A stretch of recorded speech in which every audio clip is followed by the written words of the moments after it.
When I came back from my adventurous trip around the world, people always ask me, what did I like the best?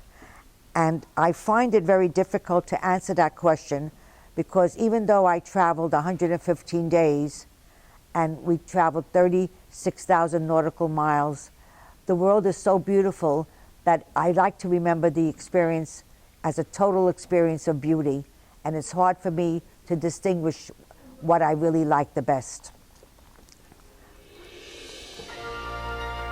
I love to remember the adventure as a total experience. Every area of the place I visited had natural scenes that were extraordinary in all aspects.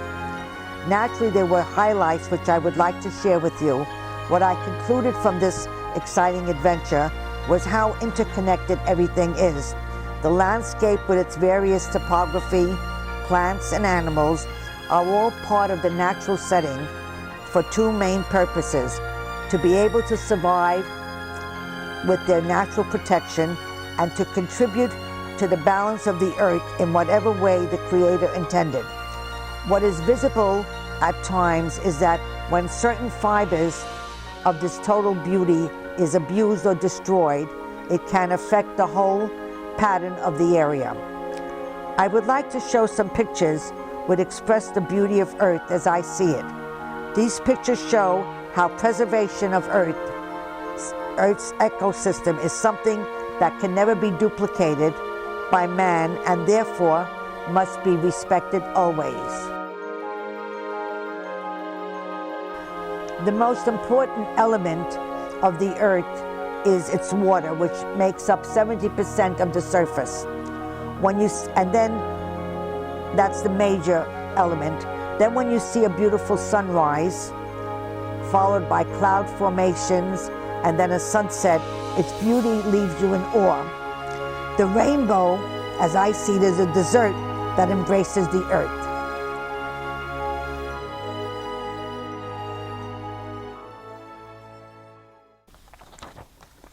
Some of the highlight pictures that I saw, I'm going to discuss first in the landscape. The landscape inspires mankind with its majestic beauty. There's the mountains and the valleys, the waterfalls, and the Amazon region all contribute to the total picture of the Earth's topography. Another magnificent aspect is Namibia's desert and moonscape. This shows you that although there is no vegetation, that it's also, that vegetation is not the only requirement for beauty. Beauty can be in a different area also, without, vegetation. And the most incredible sight to see also is when the two oceans meet, like at the Cape of Good Hope, when I saw the strength and the pressure of the Atlantic and the Indian Ocean meeting. It shows you the combined strength of those two waters, in action. Another magnificent thing that makes up the Earth's beauty is its floral. And I was amazed by the different florals and their purpose.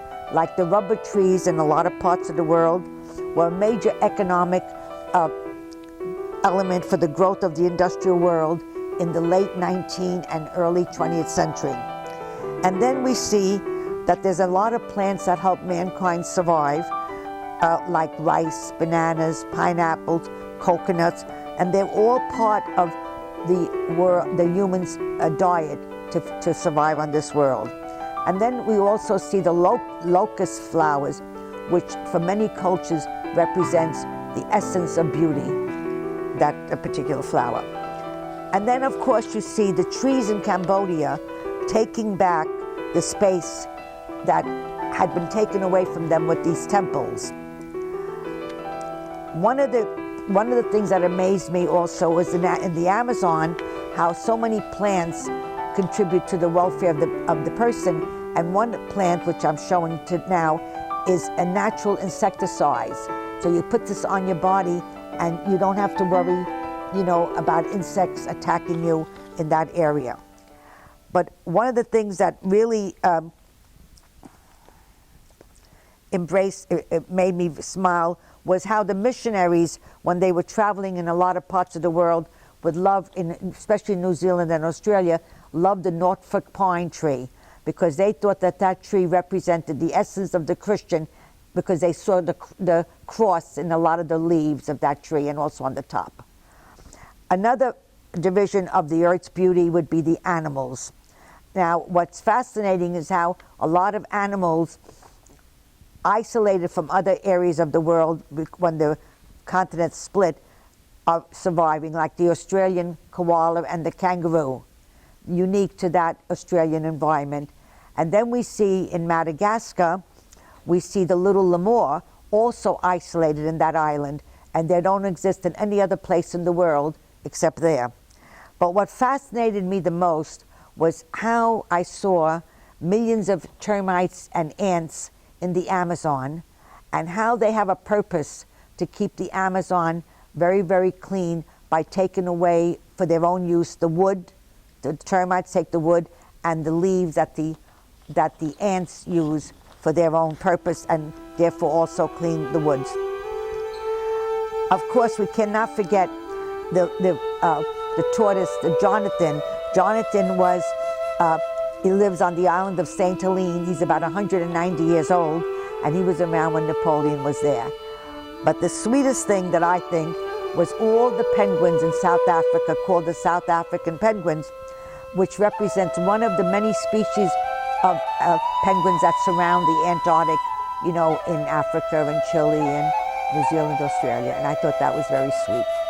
So in conclusion, the beauty of the earth as I see it in my travel is so awesome that I can never just pick one item. It's all interconnected.